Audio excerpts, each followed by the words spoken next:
دوستوں آج کی کچھ خبریں ہیں، اور عجیب بات یہ ہے کہ وہ ساری خبریں اگر آپ غور سے پڑھیں یا جوڑ کے پڑھیں تو وہ ایک ہی خبر لگتی ہے، اور یا اس کے پیچھے جو خبر کی خبر ہے وہ ایک ہی ہے۔ میں عموماً آپ سے خبروں پر بات نہیں کرتا، لیکن آج ایک عجیب و غریب معاملہ ہے۔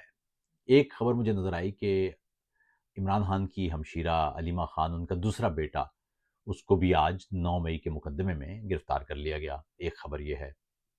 ایک خبر یہ کہ مجھے ایک سوشل میڈیا پر ویڈیو دیکھنے کا اتفاق ہوا جس میں سینیٹر فیصل واؤڈا وہ حامد میر کے پروگرام میں غالباً بیٹھ کے، اور ان کے ساتھ ایک پی ٹی آئی کا کوئی رہنما تھا، اور اس کو بتا رہے تھے کہ جمہوریت نہیں چاہیے، اس ملک میں آمریت ہونا چاہیے۔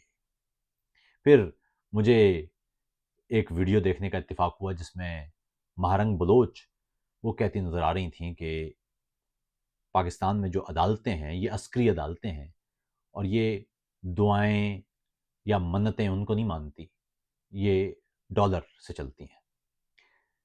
ان ساری خبروں کے پیچھے ایک خبر ہے، یا ان ساری خبروں کے پیچھے ایک وجہ ہے، اور وہ وجہ ہے اس ریاست میں دستور کی بالادستی کا نہ ہونا۔ یہ ہے بنیادی بات۔ کہتے ہیں دوستوں کہ ریاستیں، جو جدید ریاستیں ہیں، ان میں یا تو آپ کو مختلف جگہوں پر کنگڈمز نظر آئیں گے، یعنی کوئی بادشاہت ہو، جیسے برطانیہ ہے، یا اب ڈنمارک ہے، یا ہالینڈ ہے، یا مشرق وسطیٰ کی کئی ریاستیں ہیں۔ یہاں پر شہری اور ریاست کے مابین تعلق بادشاہ سے وفاداری اور محبت کا ہوتا ہے۔ محبت تو خیر جذباتی بات ہے، لیکن وفاداری جو ہے، لائلٹی، وہ بنیادی معاملہ ہے۔ لیکن اگر کوئی ریاست جمہوریہ ہو تو وہاں بادشاہ ظاہر نہیں ہوتا۔ ایسے میں اس ملک کے ہر شہری کو دستور کے ساتھ اپنی وفاداری کا حلف دینا ہوتا ہے۔ پھر یہ کہ جدید ریاستیں، ان میں ایسی ریاستیں جو کثیر القومی ہوں، وہاں دستور کی اہمیت اور بھی بڑھ جاتی ہے۔ امریکہ کی مثال آپ کے سامنے ہے۔ امریکہ میں کئی قومیں آباد ہیں اور تھیں، اسی لیے امریکہ میں ریاستی سطح پر امریکہ کے دستور کو بائبل سے بھی زیادہ اہم سمجھا جاتا ہے۔ کسی ریاست کے لیے، کسی جدید ریاست کے لیے اس کا دستور کسی بھی مقدس کتاب سے زیادہ مقدس ہوتا ہے۔ ریاست کی نظر میں، افراد کی نظر میں ان کا مذہب ہوتا ہوگا، لیکن ریاست کی نظر میں اس کا کانسٹیٹیوشن ہی سب سے مقدس دستاویز ہوتا ہے۔ اور اس کی وجہ یہ ہوتی ہے کہ ملک یا وطن یا دیس یہ تو غیر سیاسی اصطلاحات ہیں، لیکن جو ریاست ہے وہ ایک سراسر سیاسی اصطلاح ہے۔ ریاست کا مطلب ہے کانسٹیٹیوشن کی بنیاد پر کسی علاقے کا اور اس علاقے کے شہریوں کا آپس میں اکٹھ، یہ ہے بنیاد۔ اگر یہ بنیاد نہ ہو تو ریاست موجود نہیں رہے گی۔ میں اگر پنجابی ہوں تو میرا کسی بلوچ سے، کسی پشتون سے، یا کسی سندھی سے کیا تعلق ہے؟ وہ تعلق ہے تو صرف دستور کا تعلق ہے۔ وہ دستور جو اس ملک میں بسنے والی تمام قوموں کو آپس میں باندھتا ہے، جوڑتا ہے۔ اگر وہ دستور موجود نہ ہو تو یہ ملک کسی صورت میں موجود ہی نہ ہو، یا ریاست کا کوئی کانسیپٹ موجود نہ ہو۔ بدقسمتی یہ دیکھیے کہ ہمارے ملک میں برسوں سے، جب سے یہ ملک بنا ہے، ابتدا میں اس میں کانسٹیٹیوشن رکھا ہی نہیں گیا، موجود ہی نہیں تھا۔ یعنی وہ اسمبلی جس کو کانسٹیٹیوشن بنانا تھا، وہ انتظامی اسمبلی کی صورت کام کرتی رہی، کانسٹیٹیوشن بن ہی نہیں پایا۔ پھر 1956 کا جو دستور بنا وہ بنتے ہی توڑ دیا گیا۔ پھر اس کے بعد ایک جرنیل نے 1962 میں ایک دستور بنایا جو سراسر اپنے فائدے اور اپنے مفادات کے لیے تھا، اور اس میں انسانی حقوق کی بجائے وہ جو عسکری اشرافیہ کے حقوق ہیں ان کا زیادہ خیال رکھا گیا تھا۔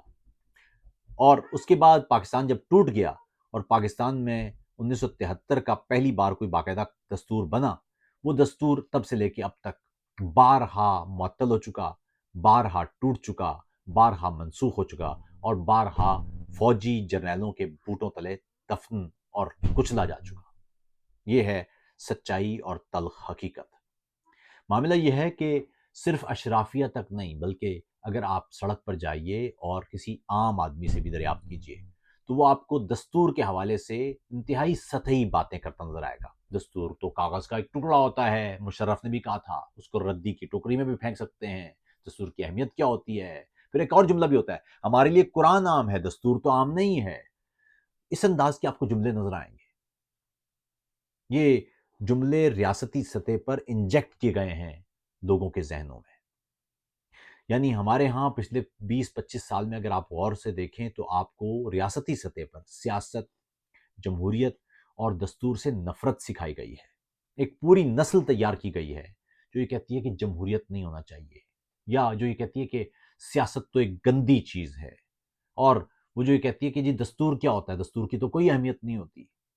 اسمبلیوں پہ لعنت تک بھیجی جا چکی ہے، حملے ہو چکے ہیں۔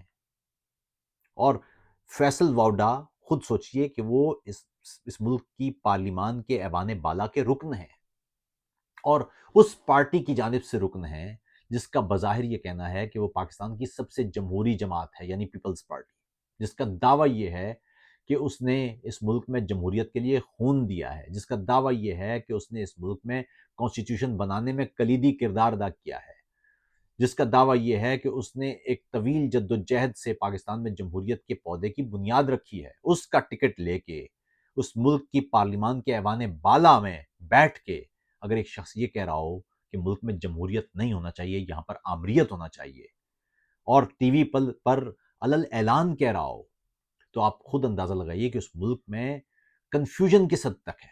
یعنی اس کو یہ یقین ہے کہ ٹی وی پر بیٹھ کر جب وہ یہ بات کریں گے تو ان کو مخالفت کرنے والا کوئی نہیں ہوگا۔ یہاں پر آج میں نے وہ پوسٹ میں لکھا تو نیچے لوگوں نے لکھا تو عاطف صاحب آپ کو لگتا ہے کہ ملک میں جمہوریت نہیں ہے؟ جمہوریت، یہ تو بات ہی نہیں ہو رہی ہے۔ یہ کس نے کہا کہ ملک میں جمہوریت ہے؟ جمہوریت نہیں ہے، اسی کی وجہ سے نہیں ہے، فیصل واؤڈا طرز کے لوگوں کی وجہ سے، اور آپ جیسے لوگوں کی وجہ سے نہیں ہے جو یہ سمجھتے ہیں کہ ملک میں جمہوریت نہیں تو ٹھیک ہے۔ ملک میں جمہوریت کے لیے آپ کو کھڑے ہونا ہوگا۔ اگر آپ اپنے ملک میں جمہوریت کے لیے کھڑے نہیں ہوتے اور دستوری ضمانتوں کا مطالبہ نہیں کرتے، یا دیگر اقوام کے لیے دستوری ضمانتوں کا مطالبہ نہیں کرتے، تو آپ دستوری طور پر اپنے ملک سے غداری کے مرتکب ہوتے ہیں۔ یہ ہے بنیادی بات۔ بھائی سینیٹر واؤڈا کو اگر پاکستان میں جمہوریت پسند نہیں ہے تو وہ پاکستان کے ایک جمہوری انسٹیٹیوشن میں کیا کر رہے ہیں؟ دوسری بات، اگر سینیٹر واؤڈا ان کو جمہوریت پسند نہیں ہے یا پاکستان کا کانسٹیٹیوشن پسند نہیں ہے، کیونکہ اگر آپ یہ کہتے ہیں کہ پاکستان میں جمہوریت نہیں آمریت ہونا چاہیے تو آپ اس کا مطلب ہے سراسر دستور شکنی کی بات کر رہے ہیں۔ آپ نے پاکستان کے شہری اور پھر سینٹ کے رکن کے طور پر ایک حلف اٹھایا ہوا ہے، اور اس حلف میں دستور سے وفاداری کا ذکر ہے، اور پاکستان کا دستور جمہوریہ دستور ہے، وفاقی جمہوریہ ہے وہ ملک۔ اگر آپ یہ کہتے ہیں کہ آپ اس ملک میں جمہوریت نہیں چاہتے تو آپ کیا کہہ رہے ہیں؟ اصل میں آپ اس ملک کے دستور سے عدم وفاداری کا اظہار کر رہے ہیں، اور اگر آپ عدم وفاداری کا اظہار کر رہے ہیں تو آپ کو تو غداری کے مقدمے کا سامنا کرنا چاہیے۔ آپ ملک میں پارلیمان یعنی قانون سازی میں آپ شریک ہیں۔ آپ ملک میں جمہوریت سے پر اگر یقین نہیں رکھتے تو ایک جمہوری ادارے میں کیوں بیٹھے ہوئے ہیں آپ؟ یہ ہے بنیادی سوال۔ اور صرف فیصل واؤڈا نہیں، اس وقت پاکستان کی پارلیمان میں فوج کے آشیرواد والے وہ کئی بیٹھے ہوئے ہیں۔ ابھی محسن نقوی بھی آ جائیں گے پاکستان کی پارلیمان میں، جن کا کوئی تعلق نہیں ہے۔ آپ خود بتائیے کہ ایسا کوئی بھی آدمی جو عبوری سیٹ اپ میں بظاہر اس لیے شامل کیا گیا تھا کہ وہ ملک میں شفاف انتخابات کا انعقاد کرے، وہ اب اس حکومت کا اگر حصہ ہے تو آپ خود سے سوال کیجئے کہ وہ جو انتخابات ہوئے تھے ان کی اہمیت تو ویسے ہی آپ کے سامنے ہی ہے۔ یہ پاکستان میں ہر 4-5 سال بعد جو انتخابات کے نام پر ڈرامہ ہوتا ہے اور ہوتا رہا ہے، اس کی حقیقت آپ میں سے کس کو نہیں معلوم؟ وہ 2018 کے انتخابات تھے یا 2024 کے، اس سے پہلے چلے جائیں تو 2003 کے تھے، 13 کے تھے، یا 2008 کے یا 2002 کے، ان سارے انتخابات پر آپ کو کہیں بوٹ نظر آئے گا اور کہیں جعلی مہریں، کہیں ریفرنڈم کے نام پر اس ملک میں طاقت کا ارتکاز ایک عہدے میں جمع کرنے کی کوشش نظر آئے گی، اور کہیں 18ویں ترمیم کے خاتمے کے لیے وہ سیاسی اور عسکری ملی بھگت۔ آپ کو جو میں نے ابھی 3 بنیادی خبریں اس ویلاگ کے شروع میں بتائی ہیں، علیمہ خان کا بیٹا، ان کو آپ نے اغوا کر لیا جیسے یا گرفتار کر لیا۔ کیوں کر لیا جی؟ 9 مئی 2023 کے واقعات میں ملوث تھے۔ 9 مئی 2030 کے واقعات میں ملوث تھے تو 2.5 سال بعد آپ کو یاد آیا ہے؟ اگر کسی شخص نے جرم کیا ہے تو اس کے خلاف ایک مقدمہ ہونا چاہیے، اس کو مقدمے میں اس کے سامنے عدالت کے سامنے پیش کرنا چاہیے۔ ریاست اس میں جال سازی نہیں کرتی۔ پھر ریاست کا کام ہے کہ شفاف انداز سے سارے کے سارے ثبوت وہ عدالت کے سامنے رکھے اور قانون کے مطابق سزا دے دے۔ اب حالات کیا ہوئے ہیں 9 مئی کے مقدمے میں، وہ لوگ جنہوں نے پریس کانفرنسز کی ہیں ان کے سارے جرائم معاف ہو گئے ہیں۔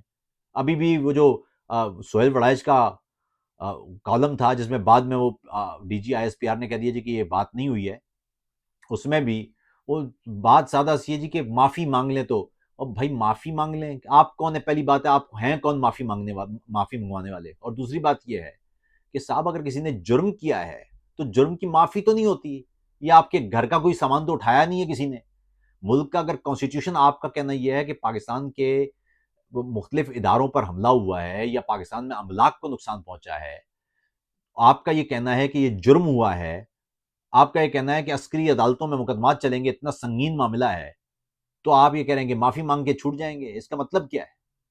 یہ تو جعل سازی ہے۔ پھر ریاست کا کام یہ ہوتا ہے کہ وہ شفاف طریقے سے دفاع کا پورا موقع دیتے ہوئے کسی شخص کے سامنے تمام کے تمام اس کے جرم کے ثبوت اور شواہد رکھتے ہوئے عدالت کے سامنے پیش کرتا ہے اور سزا دلواتا ہے۔ یہ ہے بنیادی کام۔ لیکن یہ کرنے کی بجائے ہمارے ہاں قانون کو بھی، دستور کو بھی، نظام کو بھی، تمام کے تمام ریاستی طاقت کو بھی اس کام کے لیے استعمال کیا جاتا ہے کہ جو لوگ کل پسند تھے آج ناپسند ہیں، ان کے خلاف اس کا استعمال کیسے کیا جائے۔ اور پھر ایسے میں سیاسی جو کرتب باز ہیں وہ اس پوری طاقت کے کھیل میں شامل ہو جاتے ہیں، جو کل کہہ رہے ہوتے ہیں کہ ہم مظلوم ہیں، وہ آج ویسے ہی ظالم بنے ہوئے ہوتے ہیں۔ آج آپ کو مہرنگ بلوچ، اس میں دیکھ رہا تھا بہت سارے نیچے لوگ لکھ رہے ہیں کہ مہرنگ بلوچ نے جی وہ بی ایل اے کی ساتھی ہے اور اس نے کبھی پنجابیوں کی مذمت نہیں کی۔ آپ میں سے کتنے لوگوں نے بلوچوں کے قتل عام کی مذمت کی ہے؟ آپ میں سے کتنے لوگوں نے بلوچ لاپتہ افراد کے معاملے کی پر ریاست کی مذمت کی ہے؟ آپ میں سے کتنے لوگوں نے مسخ لاشوں پہ مذمت کی ہے؟ مہرنگ بلوچ مذمت کرے، 10 دفعہ وہ کہہ چکی ہے کہ جو پرتشدد واقعات ہیں ان سے میرا تعلق نہیں ہے، میرا تعلق پاکستان کے دستور کے مطابق پاکستان کے لوگوں کا اور خاص طور پہ بلوچوں کا، ان کے بنیادی حقوق ہیں اور وسائل کی لوٹ کسوٹ اس کا خاتمہ ہے۔ پاکستان کے کانسٹیٹیوشن کے مطابق کون سی غلط بات ہے؟ یہ واضح کرتا ہے پاکستان کا کانسٹیٹیوشن کہ کسی بھی علاقے کے وسائل، اس کا بنیادی حق، سب سے پہلا حق اس علاقے کے لوگوں کا ہے، اور یہ بھی واضح کرتا ہے کہ پاکستان کے تمام شہری ان کے بنیادی مساوی حقوق ہیں، ان کی ضمانتیں ہیں، کانسٹیٹیوشن نے ضمانتیں لی ہوئی ہیں۔ اور عدلیہ میں جو ہر روز ایک کرتب بازی چل رہی ہوتی ہے جی کہ یہ جی فلاں کا مقدمہ چل رہا ہے اور فلاں کا مقدمہ، یہ مقدمات کیوں نہیں چلتے؟ کئی ہزار کئی لاکھ مقدمات ہیں جو ان کا کوئی فیصلہ نہیں ہو سکتا کیونکہ عدالتیں لگی ہوئی ہیں کہ فلاں سیاسی انجینئرنگ میں رزلٹ یہ آنا چاہیے، اور فلاں، اور آج نواز شریف، اور آج عمران خان، اور آج زرداری۔ پاکستان کے لوگ کیا ان عدالتوں میں نہیں جا سکتے؟ کہاں جائیں وہ؟ اور پھر حالت یہ ہے کچھ تو کیا ہوگا جبھی تو اغوا ہوئے ہیں۔ بھائی کچھ کیا ہوگا، اغوا ہوئے ہیں تو پرچہ تو کاٹیں۔ وہ لوگ پرچہ کٹوانے جاتے ہیں تو کہتے ہیں جی پرچہ نہیں کٹ سکتا، عدالت جائیں۔ وہ عدالت جاتے ہیں تو عدالت کہتی ہے جی مجھے تو سنائی نہیں دے رہا، مجھے تو، میری تو آنکھیں پھوٹ گئی ہیں اور میرے کان بہرے ہو گئے ہیں۔ وہ پریس کلب کی طرف جاتے ہیں تو ان کو وہاں پر ڈنڈے مارے جاتے ہیں۔ اخباروں کو کہا جاتا ہے اور میڈیا کو کہا جاتا ہے ان کی رپورٹ نہیں کرنا۔ آپ کیا کہہ رہے ہیں؟ آپ یہ کہہ رہے ہیں کہ کسی شخص نے قانون توڑا ہے تو اس کا جواب میں دستور توڑ کے دوں گا، اور فیصل ووڈا جیسے لوگ وہ آپ کے نمائندے ہیں۔ تو کانسٹیٹیوشن جب ٹوٹے گا یا کانسٹیٹیوشنل گارنٹیز ٹوٹیں گی تو مجھے خود بتائیے کہ جس ملک میں کانسٹیٹیوشنل گارنٹی نہ رہ جائے، اس ملک میں ریاست فعال نہ ہو، تو اس ملک کا مستقبل کیا ہوگا؟ ایک چیز، ایک جز جس کی بنیاد ہی کانسٹیٹیوشن ہے، وہ اگر کانسٹیٹیوشن ہی ختم ہو جائے تو کیا ہوگا؟ بھائی منظور پشتین ہو کہ مہرنگ بلوچ ہو، کسی بھی شخص، عاطف بھائی آپ کو پتہ ہے ان کی تو حمایت نہیں کرنی چاہیے۔ بھائی میں کسی بھی شخص کی حمایت یا مخالفت کی بنیاد دستور پر رکھتا ہوں۔ میں عمران خان کے 85 تنقید کر سکتا ہوں کیونکہ کانسٹیٹیوشن مجھے پرمیشن دیتا ہے کہ میں تنقید کروں، لیکن کانسٹیٹیوشن مجھے یہ پرمیشن نہیں دیتا ہے کہ عوام کی بڑی تعداد اس کو ووٹ دے یا مینڈیٹ دے تو میں اس کا مینڈیٹ ماننے سے انکار کر دوں۔ یہ کانسٹیٹیوشن مجھے نہیں کہتا ہے۔ جمہوری رویہ یہ ہے کہ میں اپنی رائے پوری طاقت سے کروں گا، اپنی رائے کا اظہار کروں گا۔ مجھے عمران خان ہو کہ نواز شریف ہو کہ زرداری ہو، کوئی بھی جس پر مجھے لگے گا میں تنقید کروں گا، کسی بھی سیاسی جماعت پر میں تنقید کروں گا، لیکن یہ نہیں ہو سکتا کہ کسی سیاسی جماعت کو مینڈیٹ ملے تو میں مینڈیٹ ماننے سے انکار کر دوں، کہوں گا یہ فیصلہ تو میرا چلے گا کیونکہ میں زیادہ ذہین ہوں۔ یہ نہیں ہوتا۔ اگر آپ جمہوری ہیں تو آپ کو روح تک جمہوری رویے کا حامل ہونا ہوگا۔ ذاتی طور پر میں کسی بھی رہنما کو پسند یا ناپسند کر سکتا ہوں، لیکن اس کا مطلب یہ تو نہیں کہ میں اس پسند اپنی پسند یا ناپسند 24 کروڑ عوام کے اوپر ٹھونس دوں، یہ تو نہیں ہوگا۔ تو میری رائے میں ہمیں اپنے رویے بدلنے کی ضرورت ہے۔ آپ کو جو یہ روز نئے نئے مذہب وہ نظر آ رہے ہیں نا، ایک طرف کسی خاتون، وہ اس کا کبھی تعلق پی ٹی آئی سے ہوتا تو نون لیگ والے اس کا مذاق اڑا رہے ہوتے ہیں، اور نون لیگ کی ہو تو پی ٹی آئی والے اس پر گندے جملے کس رہے ہوتے ہیں۔ کوئی اب عمران خان کی بہن ہے تو فلاں، اس سے پہلے ہم نے دیکھا کہ جو عمران خان جب اقتدار میں تھے تو اس وقت جو نون لیگ اور جو زرداری اور پیپلز پارٹی اور ان کے ساتھ یہ اسی طرح کے جعلی مقدمات بن رہے تھے، اور عمران خان کہتے ہیں جی وہ تو ہم تو نہیں بنا رہے تھے، وہ تو فوج بنا رہی تھی، تو آپ کیا کر رہے تھے؟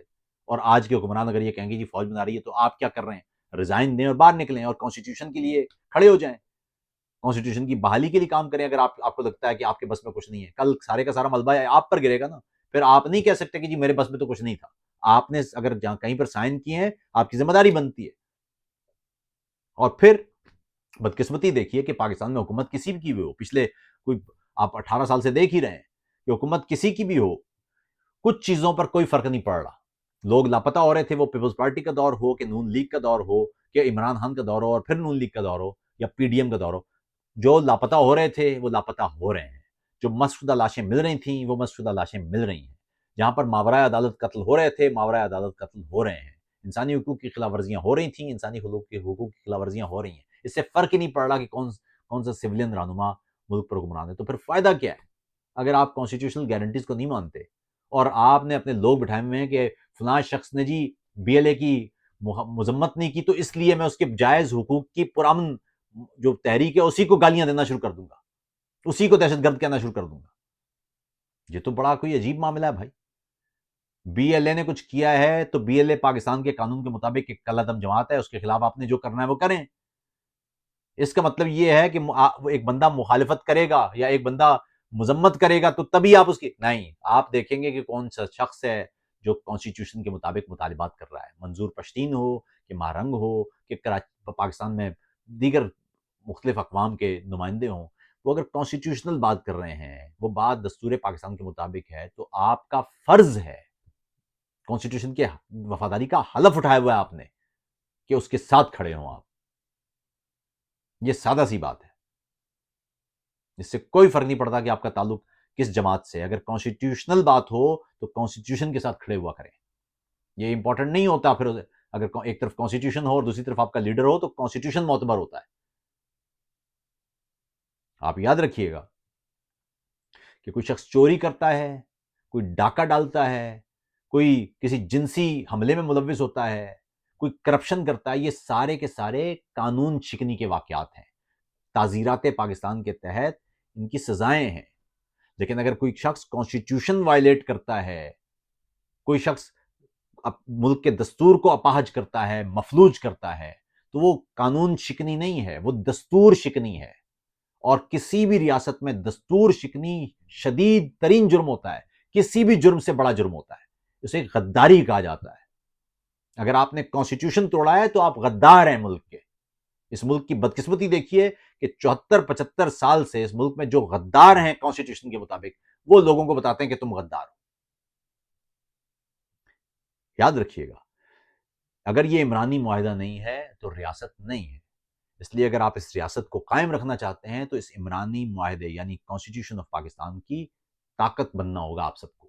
اس سے وفاداری کا حلف کافی نہیں ہے، وہ الفاظ ادا کر دینا کافی نہیں ہے، بلکہ ان الفاظ پر عمل کرنا ہوگا۔ یاد رکھیے، آپ طے کر لیجئے کہ کسی بھی شخص کو کانسٹیٹیوشن کے خلاف آپ نہ بات کرنے دیں گے نہ اقدام کرنے دیں گے۔ آپ کا کانسٹیٹیوشن کے بارے میں کیا خیال ہے؟ کیا پاکستان میں کانسٹیٹیوشن وہ بحال ہو تو انسانی حقوق کی پامالیاں رکیں گی نہیں؟ اگر پاکستان میں کانسٹیٹیوشن بحال ہو تو پاکستان میں جمہوریت صحیح معنوں میں آئے گی نہیں؟ اگر پاکستان میں کانسٹیٹیوشن واقعی میں بحال ہو تو پاکستان میں محکمے اور ادارے باقاعدہ ایک بہتر انداز میں دستوری دائرے کے تحت چلیں گے نہیں؟ پاکستان میں حالات بہتر نہیں ہو جائیں گے؟ پاکستان میں مختلف اقوام جو وفاق سے شکایت کرتی جا رہی ہیں اور ہر جگہ پر علیحدگی پسندی کے نعرے آپ کو نظر آ رہے ہیں، کیا یہ ختم نہیں ہو جائیں گے اگر دستوری گارنٹیز یعنی دستوری ضمانتیں وہ پاکستان کے آپ ہر شہری کو دے دیں گے؟ سوچا کیجیے، اپنی رائے ضرور لکھیے گا، اس پہ بات ہوگی۔ اپنا خیال رکھیے، آداب۔